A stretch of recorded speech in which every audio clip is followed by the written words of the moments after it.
Assalamu alaikum, urmatlı kesipteşler. Özgön Mamlaket Tarixi Madani Muzey Korgunun ordası olgan Munara arnasında turup, жалпы бардığınızlarga ел esinde saqtalып кала турган журналистканын сыймыктуу ордун татыктуу улашыңыздарды тилеп кетет элем. Бүгүнкү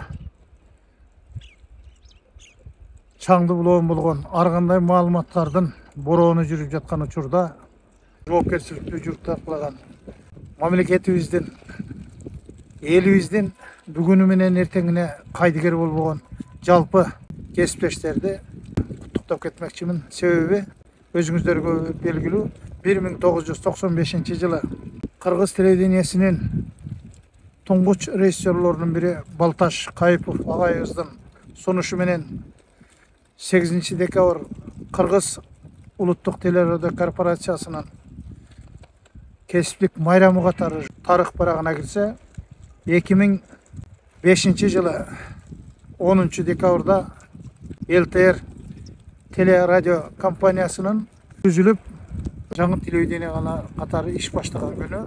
Ошон үчүн 8 декабрь, 10 декабрь 2 күн тең телерадио тармагында иштеген жердин кесиптик майрамы экендигин унутпашыбыз керек.